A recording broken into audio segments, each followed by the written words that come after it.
What is up, guys? Welcome back to another video from me, AkkarinRothen, after like 2 months or something like that.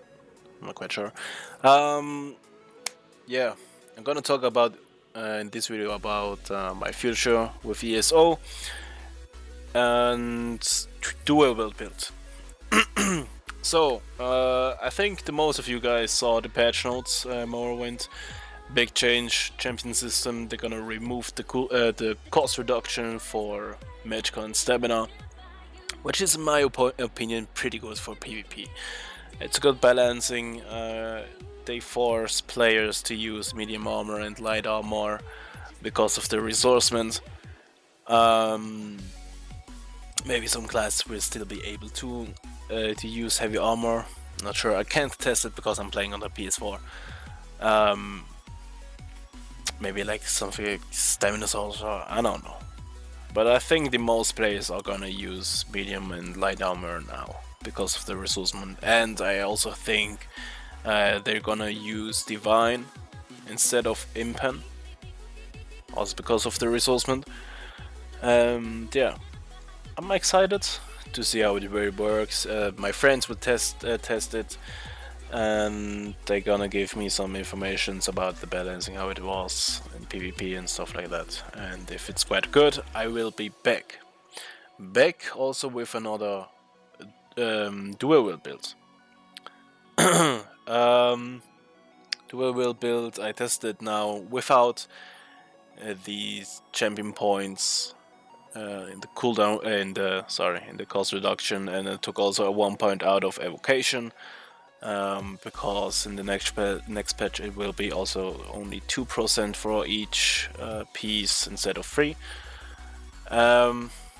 which is also, in my opinion, a little bit too much. That's an issue which Cinemax gods, they make every time big changes, you know, big patches, big changes, and the way how they do it,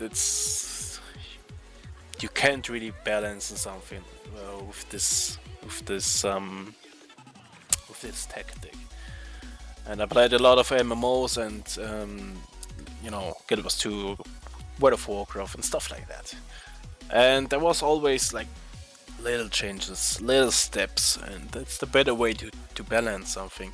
And I think also this 1% out of this passive, it's too much.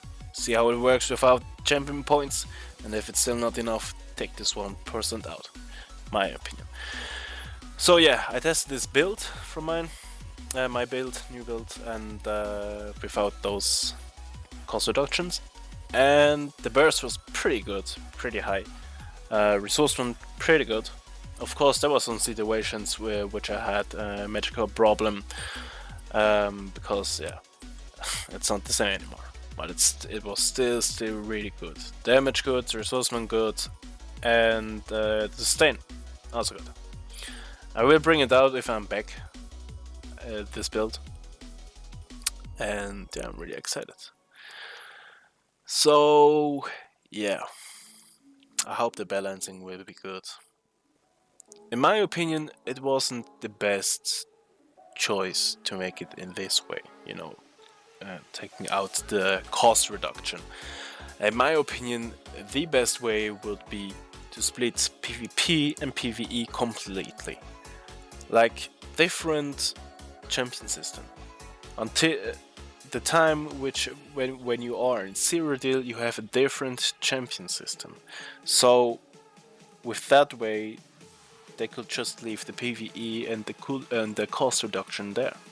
So they wouldn't have a big nerf now. And you know, PvE sets which you can only use in PvP and which you can only get through playing PvP.